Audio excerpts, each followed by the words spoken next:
Aneni, quand j'appelle, réponds-moi. Elokai tzidki, Dieu de ma tzidkut, de mon salut. Betsar irchavta li, dans la détresse, tu m'as élargi, j'étais oppressé, tu m'as ouvert les portes. Hineni, non, chaneni, pardon, chaneni, ushma tefilati, et écoute, fais-moi grâce, sois-moi favorable. Ushma tefilati, écoute ma tefila. Vous savez qu'on apprend, à Rosh Hashanah, il faut savoir prier. Il faut apprendre à prier. Parce que c'est vital, si je puis dire. Puisque l'année commence à ce moment-là, et ce qu'on va avoir dans l'année, c'est à Rosh Hashanah qu'on va l'avoir. Je continue. Bneish, et ici, bizarrement, il y a une rupture. Donc on demande à Akadosh Baruch Hu ici, il demande David Améler de l'écouter. Ensuite, c'est marqué Bneish, fils de l'homme. Adme Kvodi, j'ai perdu la ligne, oui. Adme Kvodi, Lechlima. Jusqu'à quand vous allez bafouer mon honneur? Vous allez me rabaisser? Oui. Lechlima. Te'ahvun, Rik, Bebikshu, Kazav, Sela.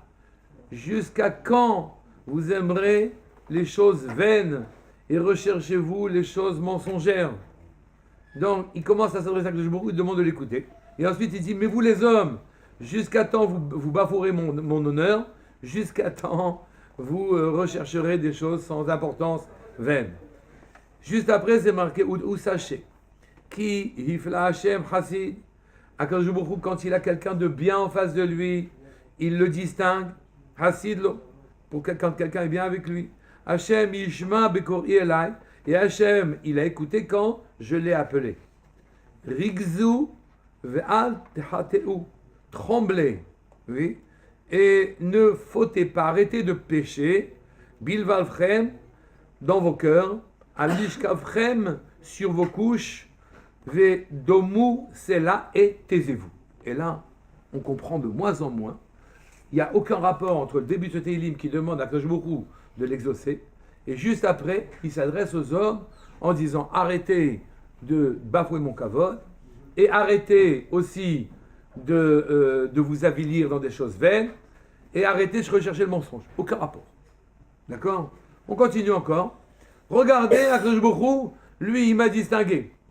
Celui qui lui est fidèle, quand il l'invoque, moi, il m'a distingué. Tremblez, ne péchez plus, et taisez-vous. Gardez le silence. Rigzu alterateu, imo belvachem, al mishkevochem, je suis fatigué. Al mishkavchem, sur vos couches, vedomu sela, et taisez-vous. Quel rapport? On comprend absolument rien sur ce dialogue-là, d'accord? Et ça continue. Zifre tzedek, offrez des sacrifices de justice, ou bitrou el Hashem, et mettez votre confiance dans l'Éternel, dans Hashem. Rabbi Bomrim, nombreux sont ceux qui disent Mi yareinu tov, qui va nous apporter le bonheur, qui nous fera voir le bonheur, oui. Nessa alenu or panecha Hashem, oui. Fais lever sur nous la lumière de ta face, panecha, qu'on voit que tu es là, oui. Natata simcha belibi, tu as mis de la joie à mon cœur, me'et deganam ve tirosham rabou, autant où abondent les récoltes. C'est plein de récoltes. Tu as mis de la joie dans mon cœur. Beshalom, en paix. Yachdav. Beshalom, Yachdav. Ashkeva. Je me couche, Beshalom. Et je dors tout de suite. Ki ata Hashem levadad. Car toi seul, à toi Hashem, levadad, dans mon isolement, lavetar, je suis tranquille. Toshieni, tu me fais demeurer dans la tranquillité. Qu'est-ce que vous pensez de ce Teilim? Il est décousu, a priori. On ne comprend rien. Je regarde les psukim. Les psukim se font de la manière suivante. Ici, on commence par dire que David Améler commence à demander à Akadosh Baruch Hu de l'exaucer. Réponds-moi quand je t'appelle. Dis-moi le Dieu de mon salut dans la détresse. Mets-moi au large. Sois favorable avec moi. Juste après, il s'adresse au Fils de l'homme. Non, mais c'est Hachem qui parle. Au début. Non, le deuxième. Fils des hommes, jusqu'à quand mon honneur sera-t-il avili? C'est Hachem qui parle. Mon honneur, c'est pas David. C'est Hachem qui parle. Et il n'y a pas un petit, Ben justement, mais dans les un petit remèze, une petite allusion qu'on a changé de personne, c'est le sujet, c'est plus le même. Alors, c'est-à-dire c'est sans sécurité quoi. Une fois c'est David, une fois c'est Hachem, on a l'habitude. Ah, on a l'habitude. Dans les psaumes, c'est toujours comme ça. Alors ici, a priori, ça aurait dû être marqué, Dieu a dit. C'est pas marqué. Et donc, dans l'impression que c'est David qui continue de parler, Fils des hommes, jusqu'à quand mon honneur sera avili? Mais là, on ne comprend rien du tout. Pourquoi l'honneur de David serait-il avili par le Fils des hommes? Et jusqu'à quand vous vous complairez dans les choses vaines? Jusqu'à quand vous rechercherez le mensonge? Qu'est-ce que ça a à voir avec le fait qu'il prie Hachem qu'il l'exauce? Oui. Et il leur dit, sachez que celui qui fait d'Al Hachem, je vous le soutient. Il l'entend quand il l'invoque, oui.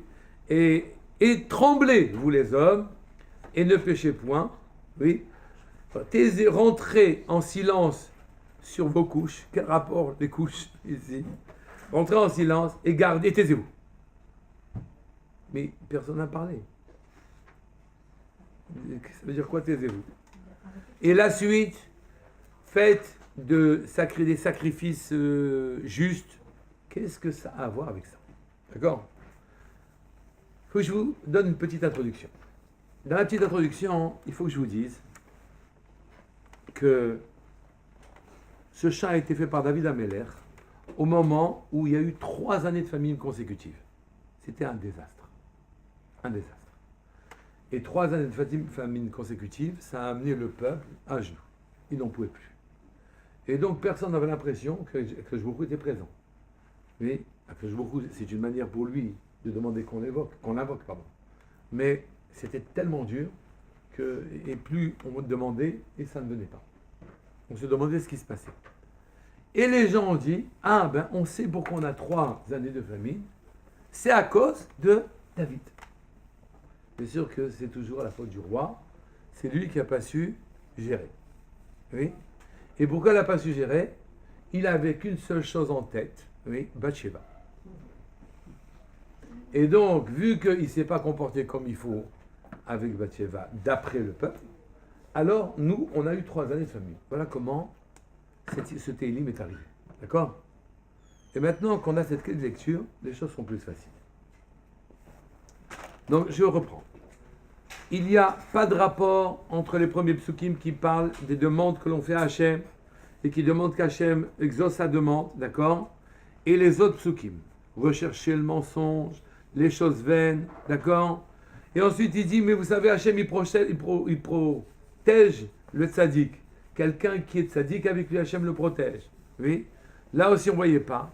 Il leur demande, il leur dit, taisez-vous sur vos couches, on ne comprend pas. Oui? Et ensuite, ça finit par demander des sacrifices de justice. Pour quelle raison et quel rapport y a-t-il avec les sacrifices de justice? Maintenant que je vous ai dit ce qu'on a dit maintenant, ça va pouvoir être lisible. Je reprends. Je reprends tranquillement le Télim. Le Télim, il vient et il dit, jusqu'à temps, regardez, ça marche comme ça. Oui? Quand j'appelle, Hachem me répond. Je sens, moi, Beruach HaKodesh, David Ameller, qu'Akadosh Baruch Hu, il est avec moi. C'est vrai que vous pourriez interpréter mon comportement avec Bathsheba comme étant un comportement fautif. Mais ce n'est pas moi qui ai provoqué les 3 années de famine. Je le sais. Les 3 années de famine viennent à cause d'autre chose. À cause des Gibronim. Car du temps de l'affaire des Gibronim, c'est qu'ils ont tué des Goïms. Je vous la fais rapidement. Et que les Gibronim se sont plaints de ne pas avoir vu la justice s'appliquer. Et ils ont demandé des choses horribles, je ne veux pas rentrer dans l'histoire. Et David Amelech a accepté. Et donc, quand les Goïms ont senti que leur cas a été pris en cause, à ce moment-là, ils se sont calmés, ils ont pardonné, et Dieu a renvoyé, la famine a disparu, et l'abondance est revenue. Voilà la situation. Donc David Ameller dit, vous croyez que c'est à cause de moi que vous avez 3 années de famine, vous vous trompez. C'est à cause d'une autre faute. Moi, j'y suis pour rien. Maintenant, on relit le Télim. Dans le Télim, c'est marqué, quand j'appelle Hachem répond-moi. Oui. Dieu de mon salut, oui, Elokei Tzidki, quand je suis dans l'oppression, élargis-moi. Les Juifs sont en train de m'oppresser. Ils sont en train de dire, dans le fond de leur cœur, que tous les problèmes qu'ils ont aujourd'hui, tous les malheurs devant lesquels ils se trouvent, ils sont dus au fait que j'ai fait des fautes moi. Oui. Fais-moi grâce. Entends ma tefila. Oui. Fais-moi grâce. Entends ma tefila. Ne me laisse pas soupçonner à tort, alors que tu sais très bien que l'affaire de Bathsheba est une affaire très spéciale et très particulière, dans laquelle finalement je n'ai pas fauté. Vous connaissez l'histoire de Bathsheba? Pourquoi finalement il n'a pas fauté? Je connais pas ça. Très bien. Moi j'ai appris à l'école que c'était pas top. Alors l'école s'est trompée. Et qu'est-ce qui s'est passé avec Bathsheba? Il y a un général de l'armée qui est revenu et qui s'est adressé à David Améler et en disant que, en lui montrant qu'il ne tenait pas compte de la vie de David Améler, mais qu'il tenait compte du chef d'état-major. Et David Améler a été profondément blessé de ça, comme si ce n'était pas lui qui faisait la guerre, alors que David Améler était lui-même un homme de guerre. C'était pas seulement un roi qui régnait et qui administrait, c'était aussi un homme de guerre. Et donc il a manqué de kavod au roi, et normalement on ne peut pas manquer de kavod au roi. Le roi est la personne la plus humble du royaume, puisqu'il est le canal par lequel la totalité des brachot rentre dans le royaume. D'accord? Mais le roi ne peut pas laisser passer un manque de kavod, car il amène la guerre. Si jamais on ne respecte pas le roi, alors à ce moment c'est la guerre et c'est le malheur pour tout le monde. Et quand il a vu que cet homme-là lui avait manqué de kavod, il n'a rien fait, mais il l'a envoyé au front. Oui. Et cet homme-là est mort. Entre-temps, sa femme se baignait sur la terrasse. David Améler l'a vu. Il n'a pas pensé, il n'a pas réfléchi. Il est allé la voir et l'a prise. Donc, si on lit Brut de décoffrage, comme vous dites, c'est pas top. D'accord? Mais en vérité, oui, les hommes qui... C'est pas passé le même jour. Hein. Il ne savait pas que c'était sa femme quand il est allé voir Bathsheba. Il ne savait pas que c'était la femme du monsieur qui l'avait envoyé au fond. Quand il est allé voir Bathsheba, son mari était mort. Mais on dit qu'il a envoyé pour le moi je l'ai faire appris dans envoyer. ce sens-là. Justement. Oui, on l'a appris dans l'autre Justement. sens. Moi je l'ai appris dans l'autre sens, qu'il l'avait envoyé, l'avait envoyé exprès pour exprès. pouvoir aller avec elle. Il ne l'a pas envoyé pour aller avec Bathsheba. David, c'est un homme de dimension. Il sait maîtriser ses instincts. C'est pas ça le problème. Il lui a manqué de kavod. Je ne dis pas qu'il n'y avait pas une part dans laquelle il se disait, tant qu'à faire, je vais régler notre problème aussi. Mais la profondeur de l'intention, elle était dans le fait qu'il lui a manqué de kavod. Un homme de la dimension de David, même de moins de dimension de David, c'est évident. Ça ne veut pas dire qu'il n'a pas d'envie. Ça veut dire qu'il est capable de les maîtriser. Il n'y a pas de souci dessus. Donc quand il est allé avec Bathsheba, son mari était mort. Tous les hommes qui partaient à la guerre donnaient le guet à leur femme, rétroactif. Et, Quand il partait, elle l'avait déjà les gars. c'est-à-dire, pourquoi? Parce que les hommes disparaissaient à la guerre et on ne savait pas ce qui s'était passé. Les femmes risquaient d'être agounotes et donc de ne pas pouvoir se marier à cause de ça. Tous les hommes qui partaient à la guerre donnaient le guet à la femme qui ne s'appliquait que si il s'avérait ne pas rentrer de la guerre. Point. Donc, quand il est allé avec Bathsheba, et j'ai pas dit que c'est magnifique, j'ai pas dit que... Peut-être qu'il y a une prophétie, je sais pas, il y a eu un... Je vais vous expliquer autre chose après. Je n'ai pas dit que c'est magnifique, mais en vérité, il n'a rien transgressé. Et je vais vous raconter une autre histoire. C'est dommage, j'étais dans le télé. Il y a des années avant, il y a beaucoup d'années avant, il y a eu Shaoul Améler, qui était en guerre avec une nation. Et cette nation avait chez elle un géant qui s'appelait Goliath. Et ce géant qui s'appelle Goliath, le roi avec lequel le Shaoul était en guerre a dit, c'est pas la peine qu'on s'entretue tous. Mettez un homme en face de Goliath. Alors naturellement la lutte était totalement inégale. Goliath il faisait plus de 4 mètres. Oui, 3 mètres je crois. je me souviens plus de la dimension. Et donc, s'il bat Goliath, vous avez gagné. Si Goliath bat, vous avez perdu. Et la guerre sera terminée sans effusion de sang autre que ce combat que tout le monde connaît, David contre Goliath. D'accord? David était petit, pas grand de taille, pas très grande taille. Goliath était immense. Il gagnait tout le monde. Personne ne pouvait le vaincre. Et David s'est proposé de lutter contre Goliath. Et il y a eu une bataille entre David et Goliath que vous connaissez tous. Donc là, d'accord? Avec l'affrontement. Qu'est-ce qui s'est passé? David n'a pas pu vaincre Goliath. Physiquement, c'était impossible.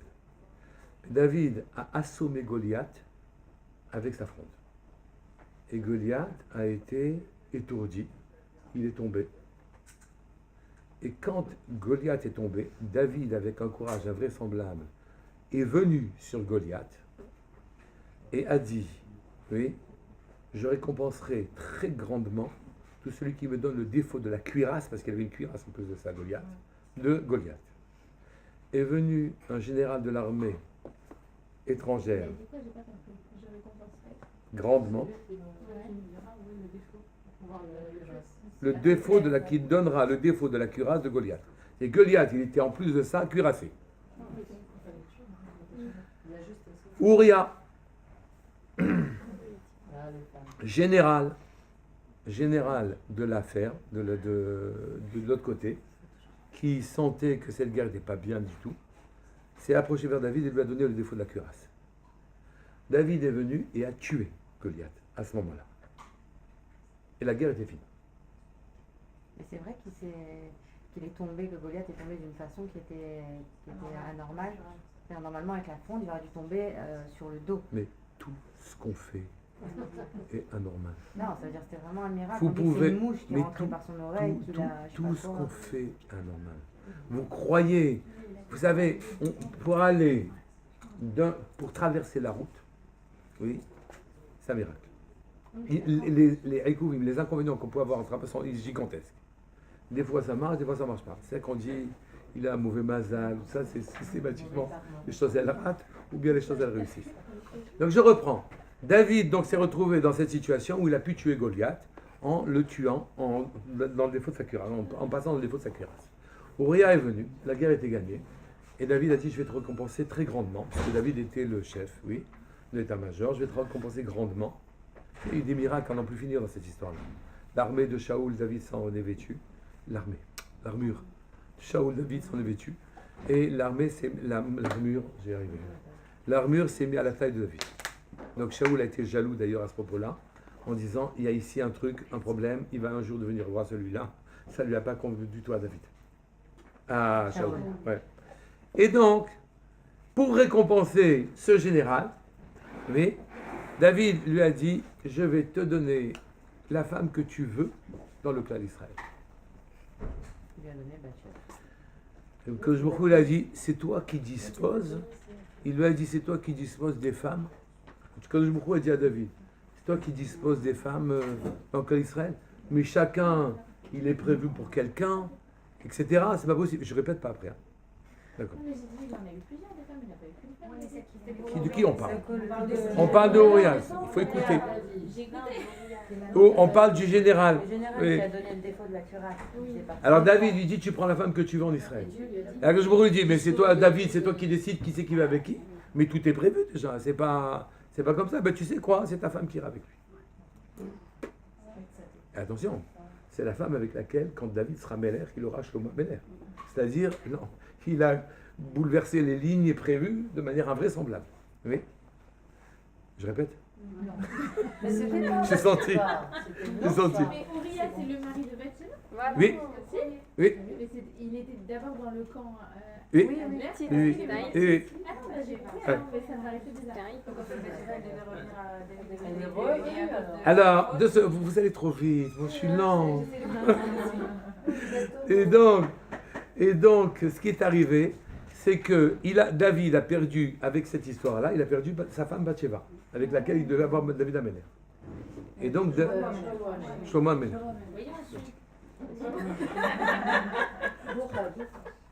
Vous voyez qu'ici, en vérité, Bathsheba devait revenir. La raison pour laquelle les choses ont réussi avec Bathsheba, alors que c'était une manière pas si sympathique que ça, comme ce qui s'est passé entre Tamar et Yehuda. Oui. Il y a des choses qui sont entre nos mains, des choses qui ne sont pas entre nos mains. Et on est obligé de gérer quand on a fait une faute avant, pour ramener les lignes dans leur droiture, on est obligé de gérer les fautes qu'on a commises précédemment. David est obligé de gérer ça.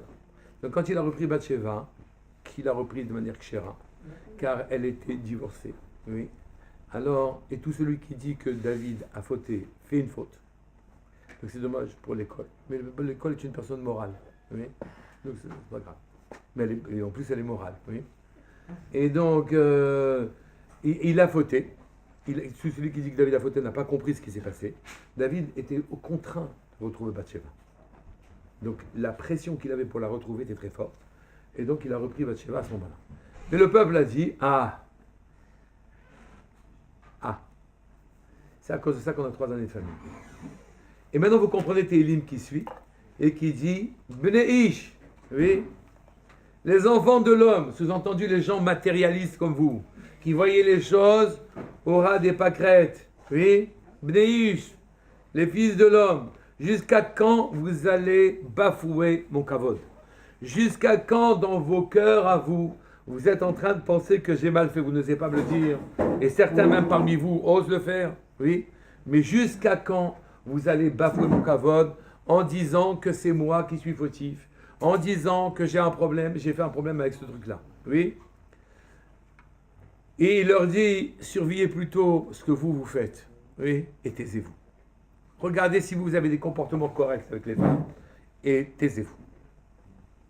Et maintenant vous comprenez le passage dans lequel il dit, oui, jusqu'à quand vous aimerez les choses sans consistance, et vous rechercherez le mensonge, oui. Il leur dit ensuite, sachez, qu'Ifli Hashem chassidlo, qu'Akadosh Baruch Hu distingue celui qui est chassid avec lui, celui qui est bien avec lui. Akadosh Baruch Hu l'a dit, et moi, je suis distingué par Hashem. Akadosh Baruch Hu n'a pas provoqué de famine à cause de moi. C'est pas vrai, je le sais, c'est pas comme ça. Et quand je lui parle, il me répond. Je sais, c'est pas moi. Moi, je sais, vous savez pas. Mais moi, si Akadosh Baruch Hu était en colère contre moi, contre moi, alors à ce moment-là, mon rapport avec lui ne serait pas le même. Oui. Et vous maintenant, de où sachez qu'Akadosh Baruch Hu distingue celui qui est bien avec lui, qui est chassid lo. Ishma, il m'entend quand moi je lui parle, d'accord? Il m'entend quand je l'invoque, oui. Et donc arrêtez de penser que c'est moi qui suis responsable de votre famille. Tremblez, vous êtes en train de vous tromper de cible. Tremblez, oui. Arrêtez de pécher, restez en vous-même, taisez-vous. Arrêtez de parler contre moi, surveillez plutôt ce que vous faites sur vos couches. Puis il se tourne vers les Kohanim et leur dit, vous hésitez à sacrifier mes sacrifices, mes offrandes que j'ai proposées, vous demandez si vous pouvez les offrir à Hachem, immoler ces sacrifices qui sont des pieux sacrifices. Il n'y a pas de problème, je suis tzaddik, oui. Et mettez votre confiance en Hachem qui va finalement tourner sa face vers vous, qui va arrêter la famine, oui. Parmi vous, beaucoup disent, est-ce qu'on verra un peu de bonheur?